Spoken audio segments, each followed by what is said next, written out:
Thank you, Chairman, Honorable Mayors and Commissioners, those advocates for the farm. Thank you. I have actual graduates from the Salt Lake Farm with me today and the future farmers of America. Thank you for being here. We're going to talk about how farming relaunches people's lives. I've experienced that, and I want to share with you what I propose that we unitedly claim $1.4 million made available by the state of Utah as of the 27th of February, and we have 30 days to respond. So let me tell you a little bit about myself. Farmer Karl, I am the Mr. Rogers of farming in every aspect because I'm from Pennsylvania. And I visited his hometown, and I'm an advocate for neighbors. In fact, the neighbors that I'm advocating for are those facing homelessness or experiencing homelessness on the streets. I've graduated from 33 years in the corporate world, international experience in Germany, and I have worked in the city of Philadelphia with children ages 10 to 13 using farming and gardening to help them relaunch their lives.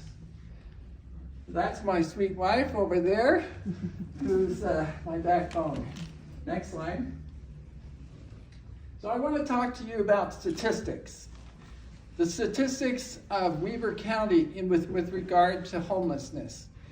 Now, this is the housing success rate, which is the inverse of recidivism for homelessness. In other words, the higher the number, the better. And if you see Weber County, we are 6 points below the Salt Lake County and 9 points below the average of Utah in terms of housing success rate. Now, I took this to the local homeless council, and they said that we don't have enough money. That if we had more money, we wouldn't have this problem. But I think it goes even deeper than that. I think we have good containment systems. I think we supply basic needs. But I think where we lack is, and all three must be present, but we lack empowering people to relaunch their lives. So next slide, I have a solution. We have $1.4 million. If we take the population of Weber County as 9.8% of Utah, and there's 14 million out there to grab, we have 1.4 million that if we unitedly, as mayors and commissioners, go after, we'll be able to have Utah say, there's a county that's committed to change their statistics. Okay, are you in? Next slide.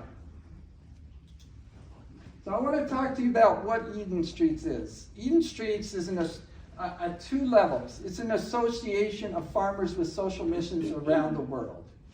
We define a new profession for farmers so that they can actually use farming to help relaunch people's lives and provide food to food desert areas. We develop a body of knowledge and we educate our members. Our vision is that farms everywhere that cultivate vibrant, connected communities.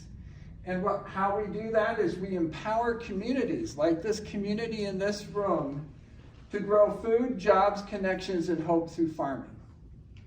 At the city level, I've been working with Mayor Caldwell and Mark Johnson on a lease of land directly east of the Lantern House to establish a farm that would transitionally employ those facing homelessness. And so I'm going to share how this works at the city level. Next slide. Why is farming so powerful? I think it has to do with the human-centric approach of farming. It reaches all four dimensions of the human. It reaches the physical dimension. As these trainees come to the farm every day, they are active, working 6 hours a day, and they eat the food that they're growing. Something clicks inside and they're saying, I'm happier. And then they're working with other individuals who are also in the same situation. They start forming what we call the family. And this is a bond of people that are supporting each other well beyond the farm. You can see that here with our 2 attendees from Salt Lake. Mental. As we work with nature, we understand the realities of life cycles, of the need to plant at certain times. Those things inform us about life. Spiritual, there's a sense of inspiration and transcendence that comes. All 4 dimensions are addressed as we plant together on the farm. Next slide. And so, is this just the first farm? No, there's 150 farms across the country that are doing this work. And I want Ogden to be a part of that. The Homeless Garden Project has been operating in Santa Cruz, California for 30 years and graduating 17 people per year that are now moving into jobs and homes. These other proven models are in Missoula, Montana, Vancouver, British Columbia, and Salt Lake City, Utah, with the Green Phoenix Farm and Wasatch Community Gardens. Next slide. So, at the city level, what do? We're finding and building community partnerships like you see in this room. We're facilitating contracts for land leases. We're raising funds. We're building and operating these farms. And then we share best practices around the world. How do we make these farms work for the people that we're employing? And finally, we incubate them until they become large enough and stable enough to become their own nonprofits. Next slide. So, the big why. I'm here because I was a part of this transformation. For 1,700 hours as a AmeriCorps assistant farmer 6 blocks west of downtown Salt Lake City, I worked with these women who inspired me to give the rest of my life to this work. These women have overcome incredible odds. They are my heroes, and I'm here to commit to these outcomes for Ogden and Weber County. We find jobs, they're connected, they have food, they know how to grow their own food, and they have hope. Next slide. So just in this one case study, and you don't have to read my 51-page report, but if you do, it's up there. $300,000 a year on 1.4 acres, we had these outcomes. 9 women were employed during the year, stably housed, 88% of those 9 women. Transitioned to employment that they chose for their life, 78%. We produced $111,000 worth of produce, $60,000 in food, $40,000 in seedlings, and $10,000 in seeds that we sold back to the Snake River Cooperative. We engaged volunteers, and we made an abandoned lot that the city was just paying to mow every once in a while into a wildlife habitat and an environmental education center. Next. So, for every dollar spent on the farm, $1.72 comes back to the community. It comes back in the form of the $32,000 per homeless individual that the state of Utah invests in direct funding to take care of this issue. That is then no longer being the taxpayers. That is now a wage earner that's out now employed, connecting with their families. The produce itself goes to those who don't have access to produce normally. The city taxes, the police demands, and the ambulance rides to the emergency room are reduced. That's how we get to $1.72. Next slide. And so the location is so ideal. We looked at 19 sites, and we boiled it down, and we met with Mark Johnson and his directors on the 28th of June last year, and we said, right next to the Lantern House, there's 2 acres beautiful, designed and a perfect complement to the Lantern House and what they can offer. Now there's a resource center that the city of Ogden is designing right now, right next to it, which has computer facilities, access to medical and psychiatric help. This then becomes an oasis, a complex, and a park-like setting that will improve the whole neighborhood. Next. So I talked to you about the acreage, and there's 2 farm staff that know how to do this.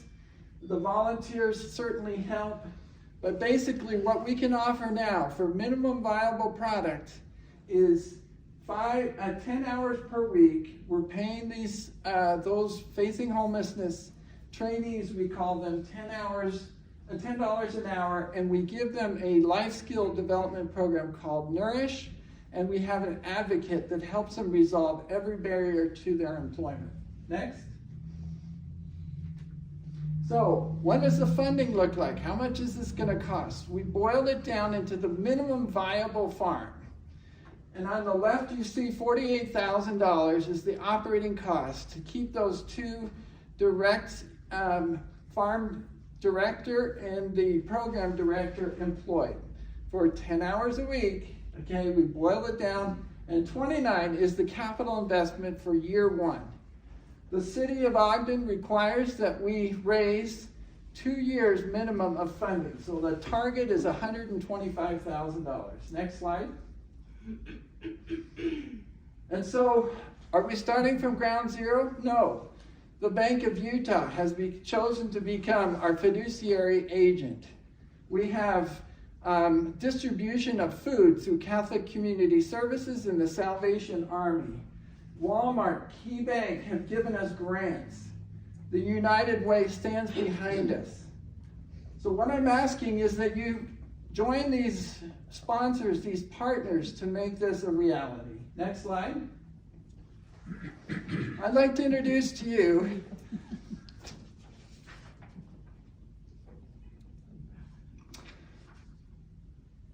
my wonderful friend, Shannon Russell. Would you come up? Shannon is a concierge at the downtown Salt Lake City Marriott Hotel, and she's going to tell a little bit about how the farm experience impacted her life. When I came to Utah 4 years ago, I was at the YWCA. Had no clue how to get around, where to go. I got lost every time I walked out the door. And my friend took me to the farm, to the Green Phoenix farm, and I met James, and I had an interview, and I got hired on the spot. And to be able to get up every day and go to work and get a schedule going, you know, so you're in a routine and you're not falling backwards, you know, you try to go forward. And so it's an amazing thing to be able to go out and harvest your own food and then go in the kitchen and cook it for the team that's there that, you know, every day. It's an amazing thing, and it's done wonders for not just myself, and then the follow-ups, you know, with the people that help, because every year it gets better and better. They've got somebody, you know, that'll help you with housing, or, you know, if you need help with your resume, things like that. So just an amazing program. Thank you.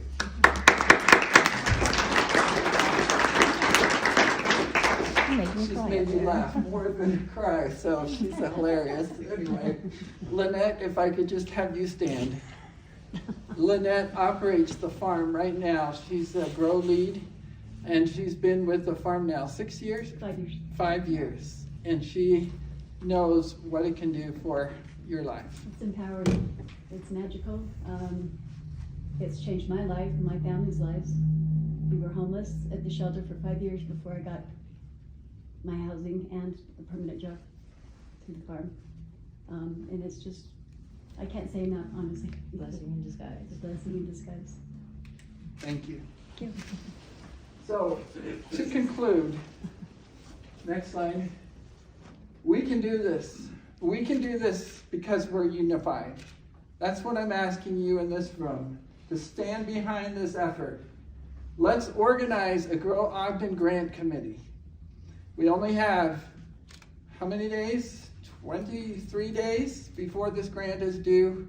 I can do the legwork, but I need a piece of paper signed by each of the mayors that count for at least 80% of this county, to say, we're on board.